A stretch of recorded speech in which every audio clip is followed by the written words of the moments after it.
Hi everyone, I'm Shana Robinson from Wellness A to Z, and this is the very first episode of Microdose Your Wellness. So we're kind of throwing spaghetti against the wall to see what sticks. But I'm here with my good friend, Acupuncturist and Meditation Teacher, Christian Cristiano. And so thank you so much for agreeing to do this. We've been challenged with leaf blowers, so if noise happens, just roll with it. We are. So I wanted to talk to Christian about a few things. One, we met online. I was looking for an acupuncturist, and I did not swipe right or left, but I Google searched acupuncturist West Hollywood and found myself in Christian's office after a lot of stress was just actually eating away at my body. And I walked in and kind of knew what was going on. I said, I think the exact words I said were, I have kidney and spleen shit going on. Now, most people don't walk into your office and say, I have kidney and spleen shit going on. So when somebody walks into your office and they're starting acupuncture for the first time, what are some of the things that they like that you hear or that, kind of guide you to, what do you want them to say, essentially? Well, most people show up to my office with symptoms. Yeah. So they have something going on. It might be pain, physical pain in the body. It could be musculoskeletal issues, or it could be something that's more internal. It could be anxiety, insomnia, stress, digestive problems, menstrual issues. There's literally You make bitches shit and get them pregnant. That's right. That's right. Yeah. People poop, get them pregnant. I actually have a patient at the moment who lost his horse, and they were very, very close, and he's dealing with a lot of grief around the loss of his animal, and he's coming for grief. So it literally runs the gamut. Yeah, so if somebody isn't quite sure, if they're kind of like, I don't really know. I mean, like, what do you do? They're kind of like, I know somebody recommended this to me. Like, what do you do? Yeah, that's a great question. A lot of times people will say, well, I don't really have anything wrong with me. Like, I don't have anything going on. And I'm like, come on in. Let me look at your tongue, take your pulse, ask a bunch of questions. Part of being a human being is having physical stuff that we deal with, right? And our bodies are constantly changing. We're part of the environment. The environment's always changing. We are always changing. Yeah. So if someone is generally healthy and they come in, I take their pulse, look at their tongue, I will find some type of pattern to treat them for. And there's the leaf blowers. Yeah, here we go. We're like, they're cock blocking us. Just go with it. It's fine. Yeah. And pretty much everybody, especially here, I live in Los Angeles. We live in Los Angeles, and it's a very stressful city. Most people have some issues with their adrenals. Most people are dealing with some level of stress. Tons of people are dealing with anxiety. So you can literally use acupuncture just to return the body to what we call homeostasis, which is that level of functioning, that optimum level of functioning for your organs. That's amazing. Do you want to look at my tongue? Sure. Wait, I need my glasses for that one.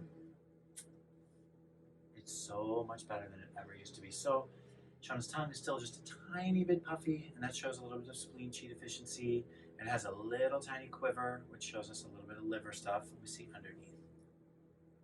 Good. Sublingual veins look really good, pretty much gone. I mean, your tongue is 100% better. I mean, 90% better than when you first started coming in.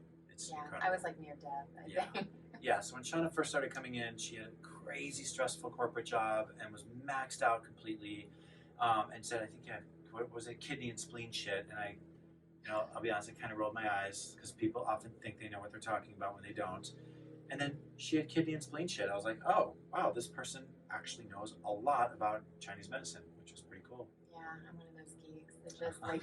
You are. Yeah, no, I think it's so cool because it's not, I think in Western or conventional medicine, we look at it as physical and mental. And in Chinese medicine, it's just health. It's not, it's just everything. Your organs correspond with emotions. And it was like, yeah, it just makes sense to me. Totally. Yeah. And the weather and the seasons. Every organ has a season associated with it, an emotion associated with it. Fall, which we're in now. We're still in fall, right?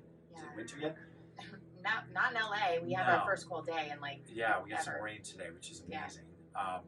But the fall is the time of the lung, and the emotion of the lung is grief. And very often in the fall, most people, myself included, this fall especially, dealt with a lot of grief and a lot of letting go. And people are like, God, I just feel kind of sad, and I don't know why. A lot of that has to do with the organ associated with fall.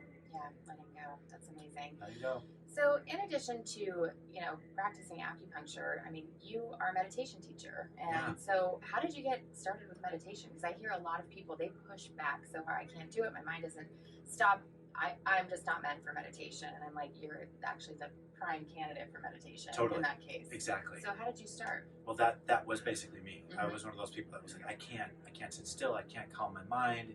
I also read somewhere once that if you want to master something, teach it. Have you ever heard that? Yeah. Yeah. And so I thought, okay, I wanna master meditation. So that is kind of when I decided that I wanted to teach it.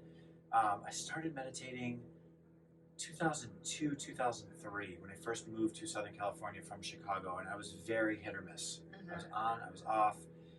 And then I found this monastery in Northern California that I go to. It's a Buddhist monastery, and I started doing meditation retreats.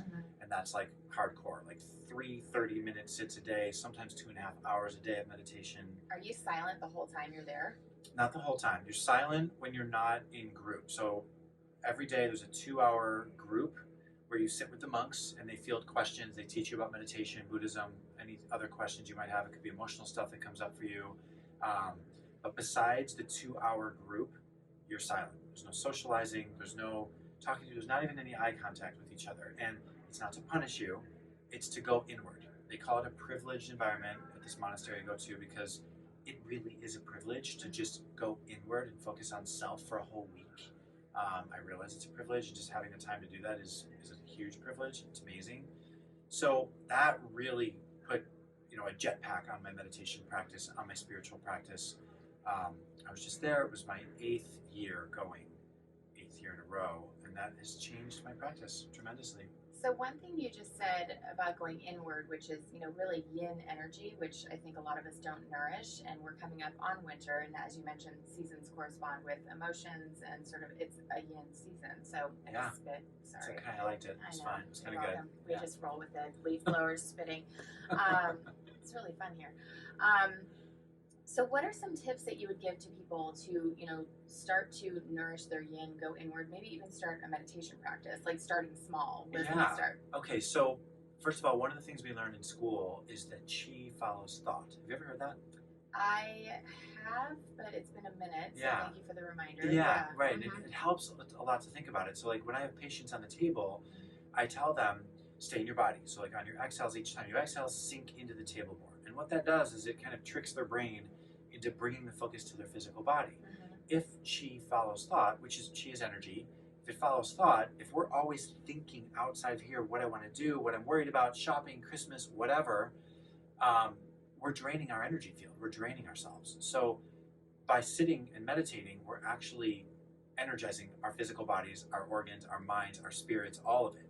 Shana's question was, what can people do? What I say is plan for success, okay? So I think a lot of the problem with meditation is people are like, oh God, I can't sit there. They say 20 minutes. And, 20 minutes is where you get the most bang for your buck. But literally start with 1 minute. If you're super restless, start with 1 minute. If you're like, I can give this a try, then maybe sit for 5 minutes. If meditation is something that you cannot do alone, find a class. If you're in LA, find me. I'm teaching meditation. There's a studio that's going to be finished being built in about 2 weeks. Super excited about that. Yeah, it's going to be awesome. I'm excited about it. Yeah. But if meditation is something you can't do alone, then journal. And just tell yourself, I'm going to go sit at my desk or sit somewhere privately. Tell your family you need some downtime and just write out your thoughts. And that can be your meditation if sitting and breathing is too hard to start. I love that. I had not actually considered journaling as like instead of meditation. But Sure. That totally makes sense. Yeah. Do you have to sit a certain way to meditate? I mean, I like to sit in half lotus. But the answer is no. There's people out there who have like serious injuries or back injuries. They can't even maybe sit up. You can meditate in bed. Ideally, you are sitting up at least, even if it's in a chair or a stool when you meditate, because when you lay down, the brain associates laying down with sleeping or napping. And so then the mind will start to wander and it's easy to kind of doze off and fall asleep during your meditation. If you can sit in half lotus, which I can't really demonstrate right now because I have shoes and stuff on, but it's a good idea. And if you put your fingers like this, we know what 2 channels these are. Yes, we do. Large intestine and lung, right? So there's a reason when people sit like this, you're actually connecting the large intestine with the lung channels. And that is the way the energy flows through the body. Then you want to rest your tongue on the roof of your mouth lightly and then cross your legs if you can. Some people are super tight. Their hamstrings are locked up. But again, if you can sit in half lotus with your legs crossed and your fingers together, that's ideal. Amazing. Well, we are running out of time. One shameless plug for our retreat. Christian and I are hosting a retreat in Hawaii in February 2020. There will be a link in bio, and we look forward to seeing you on the next episode of Microdose Your Wellness. Yes, we do.